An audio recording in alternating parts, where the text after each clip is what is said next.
Yo, what up, everybody? Welcome back to the channel. I know it's been a long ass time. I've pretty much just been, streaming over on Gizmo's channel, or I don't know. I've just been kind of chilling lately, just busy, life, stuff like that. I hope everybody had a great Thanksgiving, though. Let me know in the comments, what delicious food you ate. What's your favorite kind of Thanksgiving food?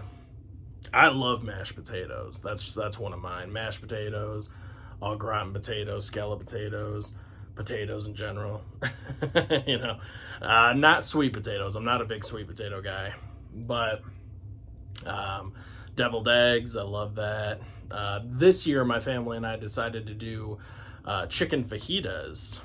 We did chicken fajitas, au gratin potatoes, some deviled eggs, and it was all delicious. It was really good stuff. We're not really big like traditional turkey eaters or ham eaters or any of that kind of stuff. We like to be a little bit different, I guess. Oh, we had a green bean casserole as well. That was amazing. So it was a really good Thanksgiving for me, but it's been a while since I've made a video. I think almost a couple months now. So I figured I'd hop on and do a quick little Scream Factory haul, because I started to realize, like, I gotten a couple Scream Factories here, a couple there. They had their, like, 40% off sale not that long ago, and I was like, oh, I've actually got some stuff to show. So let's start with Winnie the Pooh Bear. Oh yeah, climbing up honey trees. Something the Pooh Bear. Yep, there we go. Blood and Honey 2. Now, I got this a long ass time ago. This has been sitting there for a while. But like I said, I just haven't been making a ton of content lately, so. But I really enjoyed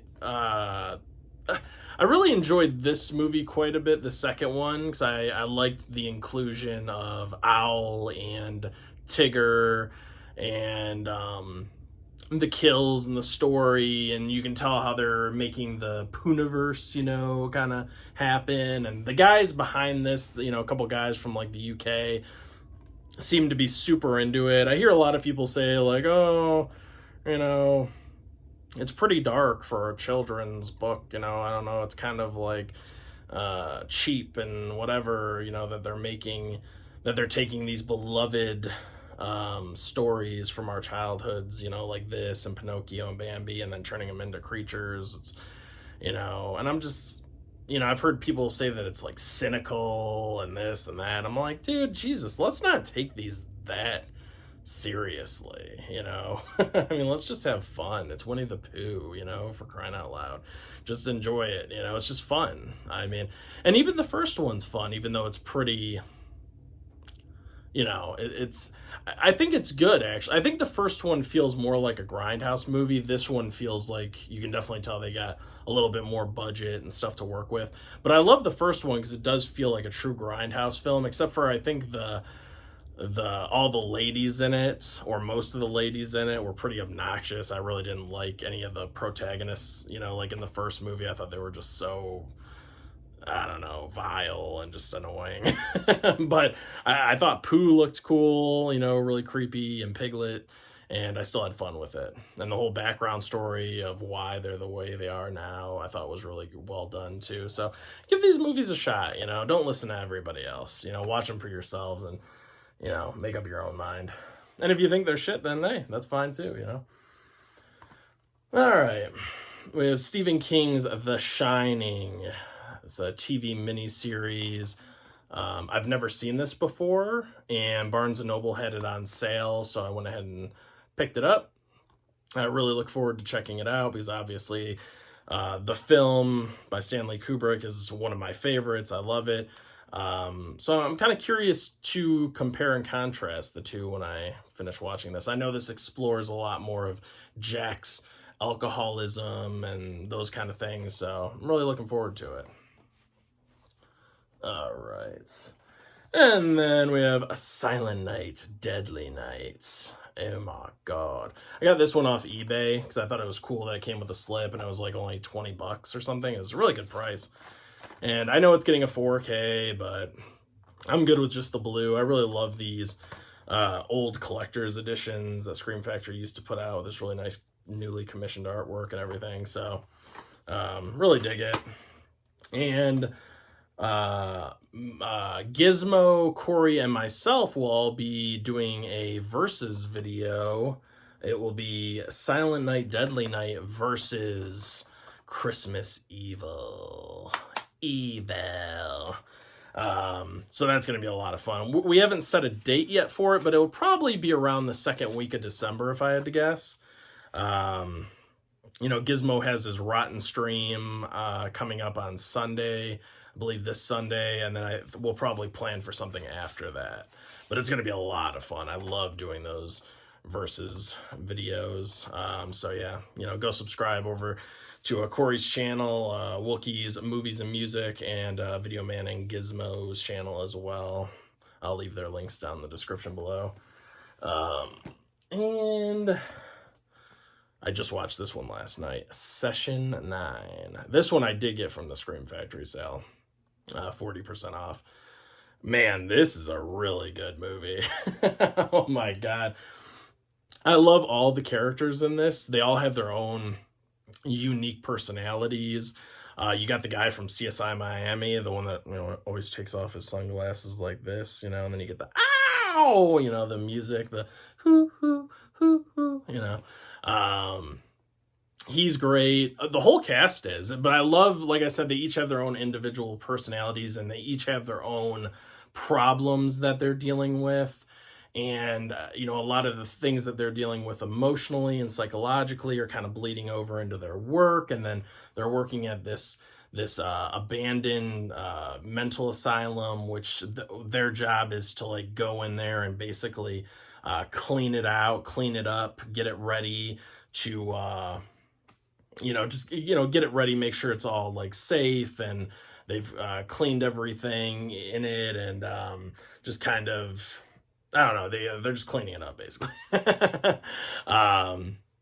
And it's, you like I said, you kind of slowly start to see like some of these characters and like what their issues are, and they're kind of breaking a little bit psychologically. And it does have a little bit of humor too, which I like. It's not all serious. It's mostly serious. Don't get me wrong. It's a very serious movie, but there are little breaks in the tension here and there. And yeah, one of the characters uncovers these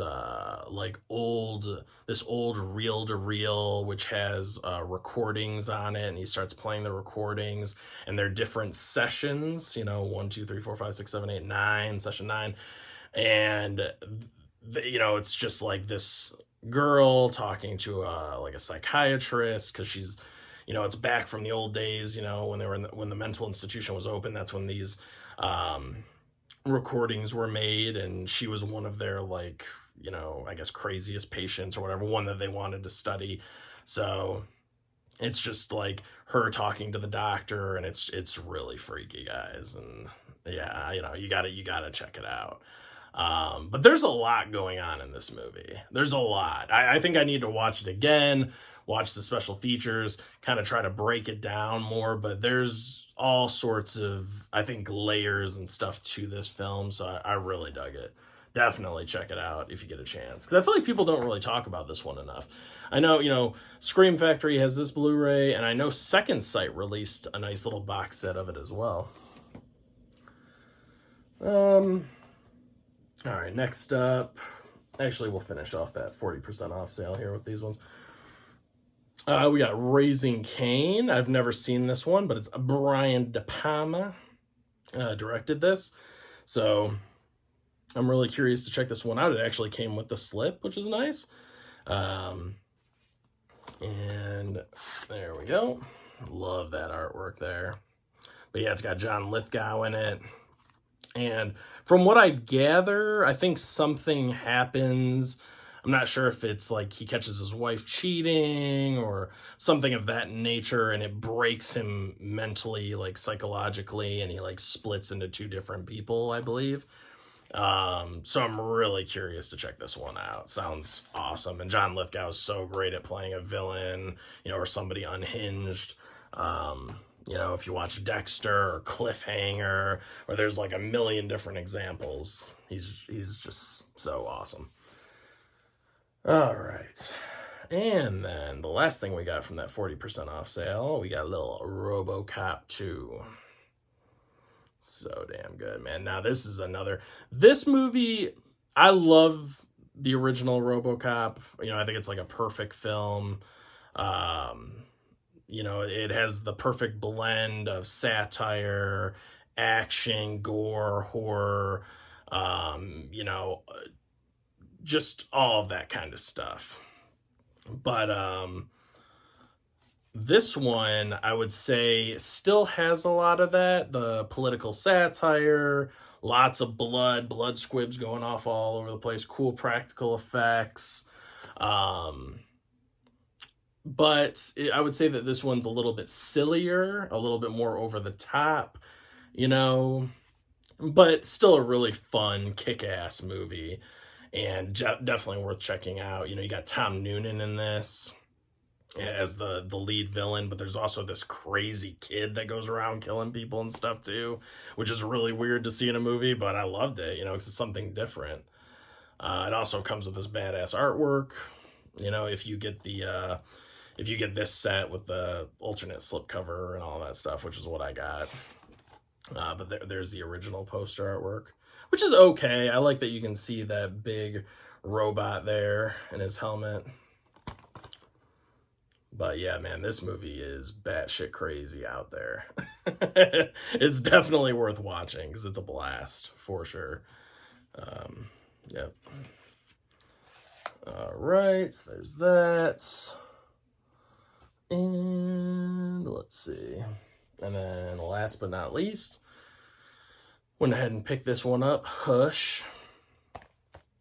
Now this is a really great home invasion slasher style film.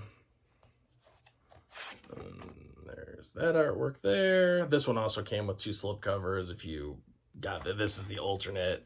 Oh, not that one. This is the alternate art, and then that's the original art that they put on there. Both I think look great. Both are really cool. I guess they're technically both newly commissioned, though, I believe, right? Or was this the original poster art? I'm not sure because I think I've only seen it on Netflix. I can't remember what image they used on there for the thumbnail. But yeah, I think this is a really just suspenseful, thriller of a film. It kind of keeps you glued to the screen from start to finish. The sound design is amazing because the lead character is mute and deaf. So you get some really cool sound design. You hear all this stuff at the beginning, and then like the camera goes and it's like kind of goes like by her ear, and then everything just goes silent and you get things from like her perspective because she can't hear anything. So all the noises just cut out. But then obviously they fade back in again, and you get sound throughout the rest of the film. But I thought that was a cool touch. And I love the villain in this movie. This guy right here, damn, man, he does such a good job. I forgot the actor's name, but he absolutely kills it in this role. He's got, personality to him. He's got kind of like a dark sense of humor as well. He's pretty twisted. He uses a crossbow and a knife, so he's like this deranged psycho hunter guy. Probably looking for, better prey besides animals and stuff. Maybe he's just had enough of hunting animals. Now he wants to hunt humans, or whatever. Who knows? It's kind of a little background I created for him in my head. It's just what I gathered. But yeah, I checked out the Shush Cut, which this thing's loaded with special features, by the way, guys. I mean, it's got all sorts of stuff on there. It is fully loaded with special features, and it's 4 discs. And one of the discs is the Shush Cut, which is black and white. And I know that they played around with the audio as well, and the sound design and all those kind of things. But I enjoyed it. I do think that the black and white cut still, it just kind of has this very glossy digital feel, you know what I mean? Because that's how the film was shot, is digitally. So the black and white to me just didn't really add anything to it because it still just looks glossy. If it looked like an older, like if they had put in like film grain into the black and white and it looked like older, kind of like Clerks, like that black and white, then I would have been, oh man, this looks awesome. But it still just looks super glossy, but just black and white, kind of like what they did with Logan. And, I know The Mist did it as well. I haven't seen that black and white cut though, but it's just, it's fine. It just doesn't feel very authentic to me. It just kind of looks like a gimmick in a way. So I would still, I still prefer to watch this in color for me personally. I just didn't think the black and white added that much to it. It sounded great. So if they did, I heard that they played with the sound and stuff a bit for the Shush version. It did sound fantastic. So I'll have to compare that to the original, colored version, see, if I can spot any differences with the sound or anything. But yeah, great watch. Definitely check out Hush when you get a chance. It's like a nice quick, I think, hour and a half. I think it might even be a little shorter than that, but you're in, you're out. Perfect length for a thriller, or a slasher. So check that one out. And that's it, guys. That's the whole shebang-a-bang. Hopefully I'll be back soon with some more videos. Maybe I can do like a Black Friday haul, which I guess this is somewhat part of that, but I got some other cool stuff as well. And I just really kind of wanted to come on, talk to you guys again, see how everybody's doing. Hopefully you guys picked up some awesome stuff for Thanksgiving, for the Black Friday sales and Cyber Monday sales and, all the different sales that they were having everywhere. Because there were some good ones. Amazon actually had some really good deals. I know Target had the buy two, get one free deal, which Brian Goes Blue, Brian Goes Blue and Coco 2, go subscribe to them, check them out. Brian and Coco are always preaching about that Target sale, the, buy two, get one free. It's a really good deal. They're right. More people should take advantage of that. Amazon took advantage of that by copying Target sale and doing it. So...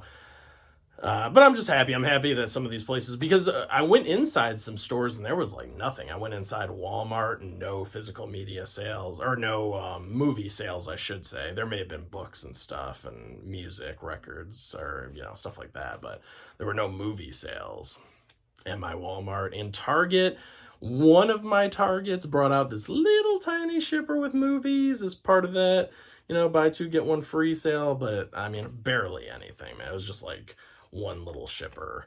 And that was just one of the Targets that I went to. I went to like 4 different Targets. That was the only one that had anything. So, and then Best Buy doesn't carry physical media anymore. So it's just pretty boring now to go into stores. You have to order everything online, which is a shame. But, I went to Barnes & Noble as well. They didn't really have a ton of stuff going on besides the Criterion sale. So that was really about it. But yeah, Amazon definitely came through. They had some good deals going on. So yeah. But hope y'all are doing well. Thank you so much for watching, and I'll catch you guys on the next one. Peace out.